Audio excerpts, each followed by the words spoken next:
अगर मैं आपसे आंखें बंद करके कोई बहुत ही सरल चीज करने के लिए कहूं और आप यहां बैठकर हिसाब लगाएं, ठीक है अगर मैं ऐसा करूंगा तो मुझे क्या मिलेगा ये और वो, तो आपके साथ कभी भी कुछ भी नहीं होगा। अगर आपको किसी भी सुंदर चीज का स्पर्श पाना है, अगर आपको ध्यान का स्पर्श पाना है, अगर आपको प्रेम का स्पर्श पाना है, अगर आपको आनंद का स्पर्श पाना है, तो आपको अतार्किक होना होगा। हर चीज तार्किक रूप से ठीक है, लेकिन आपका चेहरा लटका हुआ है क्योंकि आपकी हर चीज ठीक है। आप ठीक हैं, लेकिन जीवन इस तरह से काम नहीं करता। जब आप सुबह उठें, कल सुबह जब आप उठें, तो बिस्तर में लेटे हुए 100% तार्किक रूप से सोचें। अपने जीवन के सभी खूबसूरत पलों के बारे में मत सोचिए। किसी भी ऐसे अनुभव की ओर मत जाएं जो आपके लिए महत्वपूर्ण हो। आकाश में उड़ने वाले पंछियों के बारे में मत सोचिए। सूर्योदय, बगीचे के फूल, आपके बच्चे का चेहरा या जीवन का कोई प्रेम से भरा पल, ऐसी किसी चीज के बारे में मत सोचिए। बस तार्किक रूप से सोचिए। अब आपको वाकई बिस्तर से उठना है। ये कोई छोटा काम नहीं है। क्या ये छोटा काम है? ये कोई छोटा काम नहीं है। और फिर आपको टॉयलेट जाना है, फिर आपको खाना है, भोजन करना है, भोजन, काम करना, भोजन और सो जाना। कल सुबह फिर से यही चीजें। अनुभव वाले पहलू को हटा दीजिए। अपने जीवन को 100% तार्किक रूप से देखकर सोचिए। आपको वही चीजें अगले 30, 40 या 50 सालों तक करनी है। और अगर आप योग करें तो जीवन और लंबा हो जाता है और आगे बढ़ जाता है। वही बकवास हर दिन हर दिन हर दिन। बस तार्किक रूप से सोचिए, क्या ऐसा करने का कोई फायदा है? क्या यह चीज करने लायक है?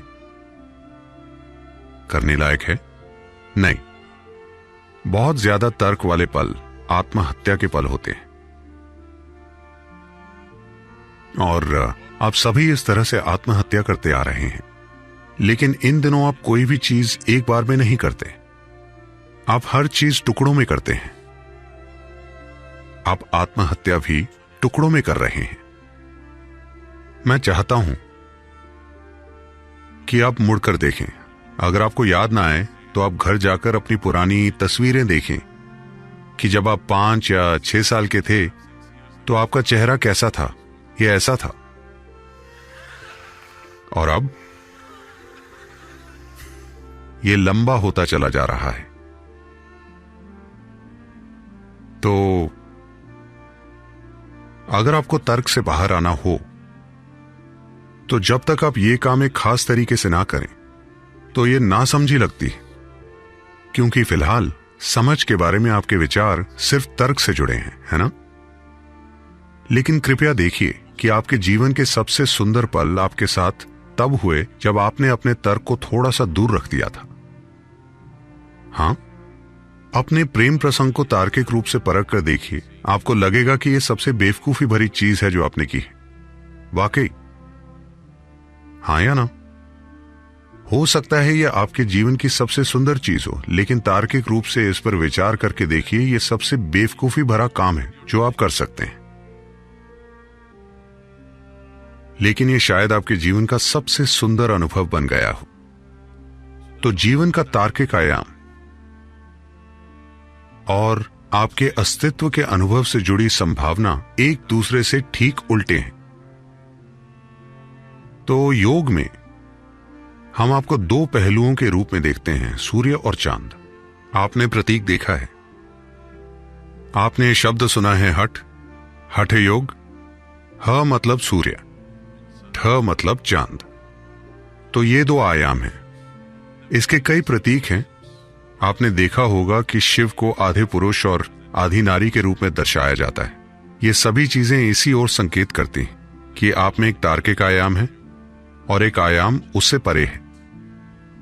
अगर आप दोनों की खोज नहीं करते तो आप अधूरे इंसान होंगे या फिर आप आधे जीवन होंगे। तो जब हम आध्यात्मिक प्रक्रिया या योग वगैरह की बात करते हैं तो हम यही देख रहे होते हैं कि संपूर्ण जीवन प्रक्रिया कैसे बने, ना कि आधी जीवन प्रक्रिया। बस शरीर जीवित है इतना काफी नहीं है। आप में हर चीज प्रज्वलित होनी चाहिए। तभी आप देखेंगे कि चाहे कुछ हो रहा हो या ना हो रहा हो, यहां रहना सार्थक है। अगर आप यहां बैठें तो यहां बैठना सार्थक है।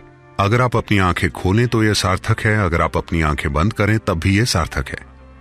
वरना जो भी हो, यहां होना सार्थक नहीं है, बस इसीलिए क्योंकि आपका सिर्फ एक हिस्सा जीवित है, बाकी का हिस्सा अभी जीवित होना बाकी है। तो चांद, आज पूर्णिमा है और बादलों ने उसे ढका हुआ है, पर चिंता मत कीजिए। चाहे आप उसे देख पा रहे हों या ना देख पा रहे हों, चांद का असर बिल्कुल मौजूद है। जैसे अमावस्या के दिन चांद का असर पूर्णिमा से कहीं ज्यादा होता है।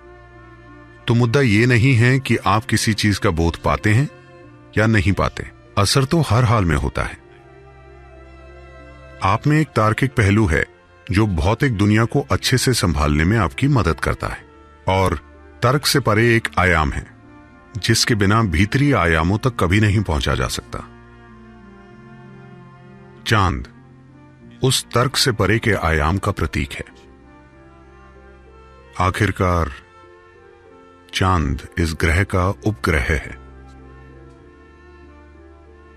और मजबूरी में इस ग्रह से बंधकर घूम रहा है। और इसका महत्व क्या है? पूर्णिमा और अमावस्या को महत्वपूर्ण क्यों माना जाता है?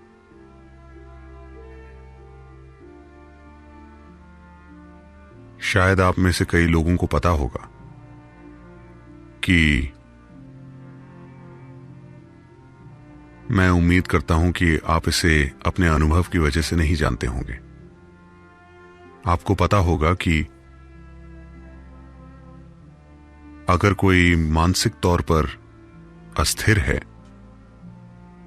तो पूर्णिमा और अमावस्या के दिन वो सामान्य से थोड़ा ज्यादा परेशान हो जाते हैं। क्या आपको ये पता है? आपके साथ ऐसा होता है?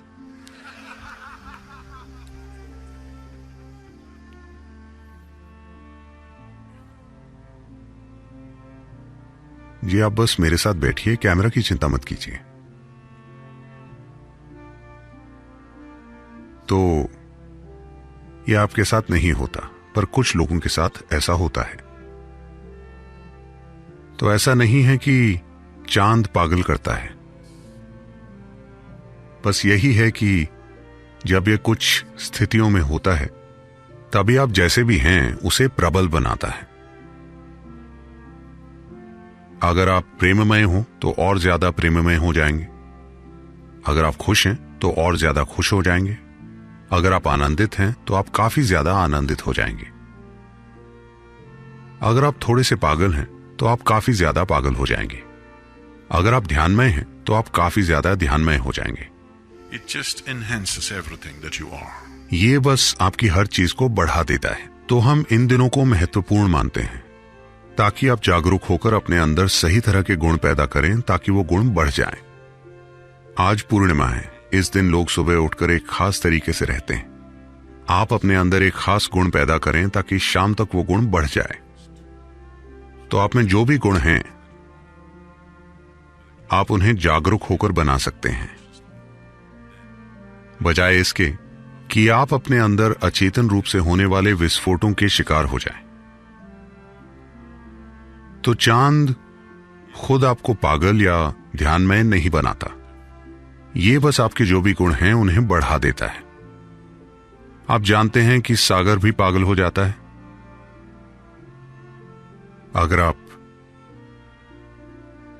अगर आप समुद्र तट पर तैर रहे हैं तो यह आपके लिए पागलपन है। अगर आप एक बड़े जहाज के कप्तान हैं तो यह आपके लिए वरदान है। लेकिन कुछ होता है, पूरा समुद्र ऊपर उठने की कोशिश करता है। जब सागर ऊपर उठ रहा हो तो यह स्थिति आपके भी ऊंचा उठने में सहायक हो सकती है, अगर आप में इसका इस्तेमाल करने की इच्छा है। और इंसानी जीवन पर चांद का प्रभाव इससे कहीं ज्यादा है।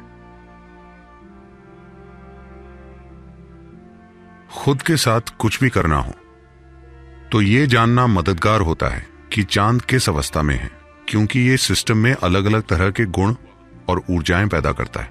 अगर कोई जागरूक है तो उसका इस्तेमाल कर सकता है।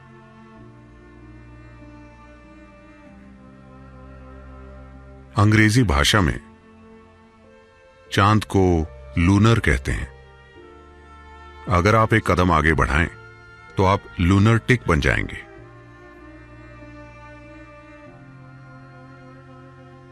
तो आमतौर पर चांद का असर अतार्किक माना जाता है। किसी भी अतार्किक चीज को आमतौर पर पश्चिम में पागलपन कहा गया है या उन्माद। लेकिन यहां हमने हमेशा तर्क की सीमाएं देखी। तर्क जीवन के भौतिक पहलू को चलाने के लिए बहुत कारगर है। अगर आप व्यापार करना चाहते हैं, आप घर बनाना चाहते हैं, आप दुनिया में सभी चीजें करना चाहते हैं, तो आपको तार्किक होना होगा। इसे करने का और कोई तरीका नहीं है। हमारे साथ समस्या यह है कि बाहरी काम करने के लिए हम ईश्वर को बुलाते हैं, भीतरी स्थिति को ठीक करने के लिए हम तर्क का सहारा लेते हैं। दोनों ही चीजें हमारे लिए काम नहीं करती। तो जब बात जीवन के भीतरी आयामों की हो और अगर आप तर्क की सीमाओं से बाहर कदम रखने के लिए तैयार ना हो तो कभी भी कुछ नहीं होगा।